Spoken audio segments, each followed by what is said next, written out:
Pelepasan limbah nuklir tahap pertama sebesar 7.800 meter kubik dan setara dengan 3 kolam renang Olimpiade.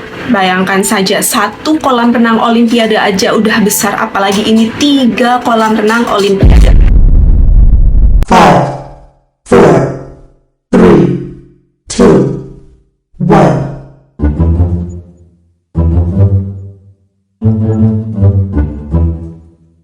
Halo semuanya, kembali lagi bersama aku, Sarah.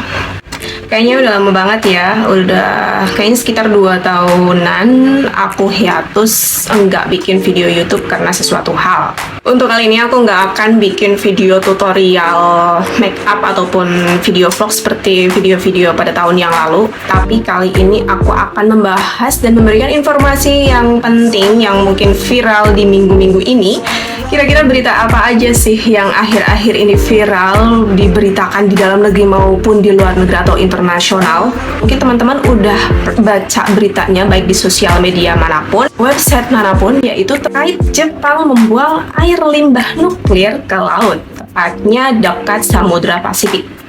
Kira-kira sih apa alasan yang membuat Jepang membuang air limbah nuklir ke laut? Sebelum kita masuk ke dalam pembahasan dan informasinya, buat kalian yang baru pertama kali nonton video aku, alangkah baiknya untuk subscribe dan jangan lupa untuk klik tombol lonceng supaya bisa mengikuti informasi-informasi penting yang lainnya pada video aku ini ya. Pada hari Kamis tanggal 24 Agustus 2023 lalu, Jepang pertama kali membuang limbah nuklir ke laut yang berasal dari pembangkit listrik tenaga nuklir Fukushima, Jepang ke Samudra Pasifik. Tindakan Jepang ini menuai protes besar karena disinyalir dapat berdampak buruk bagi lingkungan dan juga manusia.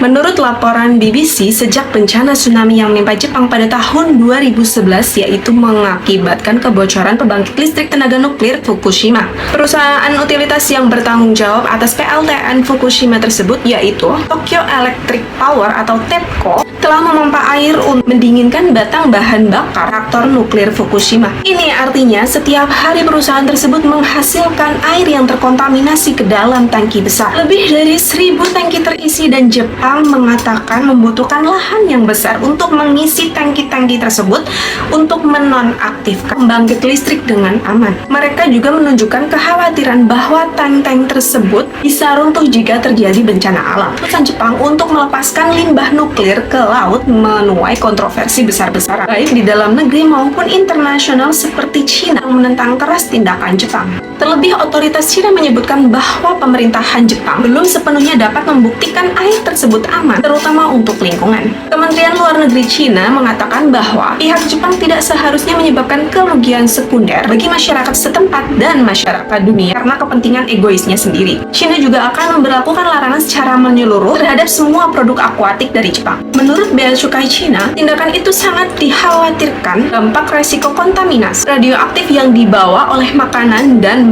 pertanian Jepang. Merespon penolakan tersebut, Perdana Menteri Jepang Fumio Kishida sempat meminta China agar mencabut larangan produk akuatik dan mendiskusikannya terkait dampak pelepasan air radioaktif berdasarkan ilmu pengetahuan. China sendiri menjadi pasar terbesar Jepang dalam hal produksi akuatik yang pada tahun 2022 lalu tercatat mencapai 600 juta dolar. Pelepasan limbah nuklir tahap pertama sebesar 7.800 meter kubik dan setara dengan 3 kolam renang Olimpiade. Bayangkan saja, 1 kolam renang Olimpiade aja udah besar, apalagi ini 3 kolam renang Olimpiade. Proses ini akan berlangsung selama kurang lebih 17 hari. Jepang memperkirakan proses pelepasan 1,3 metrik ton membutuhkan waktu 30 tahun. Sebelum dilepaskan ke lautan, Jepang sendiri mengklaim telah melakukan tes TEPCO yang menyebutkan bahwa air tersebut memiliki kandungan 63 becquerel atau susunan radioaktivitas tritium per liter.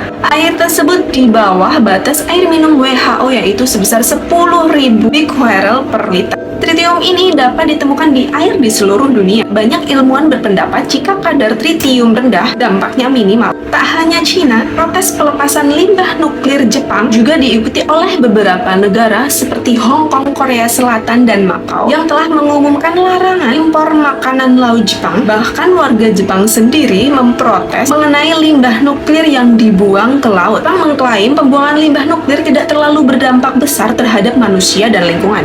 Menurut sejumlah ahli, klaim tersebut tidak dapat sepenuhnya dipercaya bahwa potensi radiasi nuklir masih dapat menjadi ancaman yang nyata. Selain itu, terdapat indikasi kontaminasi radionuklida dapat mempengaruhi sebagian besar kesehatan manusia, bahkan pulau-pulau di Pasifik juga sempat terancam terkontaminasi jika mengkonsumsi makanan laut tersebut. Apabila organisme laut yang terkontaminasi dengan limbah nuklir dimakan oleh manusia, radiasi dapat diakumulasikan ke dalam tubuh manusia. Hal ini dapat meningkatkan risiko berbagai macam penyakit seperti kanker, bahkan gangguan genetik. Karena itu, pembuangan limbah nuklir memiliki efek jangka yang panjang terhadap kesehatan manusia yang mengkonsumsi produk-produk tersebut. Jika limbah nuklir tersebut tanpa diuraikan atau penyaringan oleh sistem tertentu, air radioaktif tersebut akan berdampak buruk pada habitat makhluk hidup yang terkena radiasinya. Kadar air di lautan juga terpengaruh dan berubah warna jika limbah nuklir tersebut masih mengandung kadar radioaktif dan sejumlah molekul kimia lainnya yang tinggi.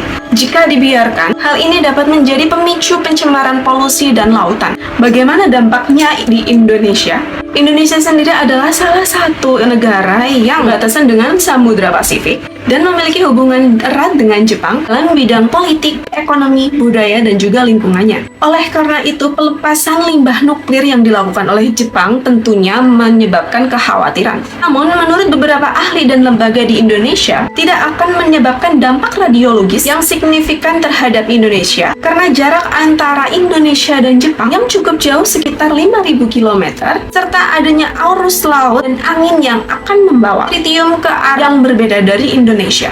Namun, hal ini bukan berarti bahwa sikap Indonesia santai saja dan tidak peduli terhadap pelepasan air limbah nuklir Fukushima oleh Jepang. Indonesia tetap harus melakukan pemantauan dan pengawasan radiasi di laut sekitarnya, terutama di wilayah perairan yang menjadi jalur perdagangan dan juga wisata antara Indonesia dan Jepang. Selain dampak radiologis, pelepasan air limbah nuklir Fukushima oleh Jepang juga dapat memberikan dampak ekonomi, politik, dan juga psikologis bagi Indonesia. Untuk itu, mengurangi dampak tersebut, Indonesia harus bersikap rasional dan berdasarkan pada data ilmiah yang valid dan terpercaya. Terlepas dari hal tersebut, pemerintahan Jepang telah berusaha untuk menjelaskan bahwa pelepasan tersebut akan dilakukan dengan hati-hati sesuai dengan standar keamanan internasional. Pun masih ada ketidakpercayaan dan kekhawatiran yang berkelanjutan. Demikianlah informasi dan pembahasan dari Jepang yang membuang air limbah nuklir ke laut Samudra Pasifik. Mungkin teman-teman boleh berpendapat, bisa di chat, bisa ditulis di kolom komentar ya. Terima kasih sudah menonton video ini. Jangan lupa like, comment, dan subscribe, dan juga share buat kalian yang belum subscribe ke channel ini. Jangan lupa untuk bunyikan tombol loncengnya. Sampai jumpa di video-video selanjutnya. See ya!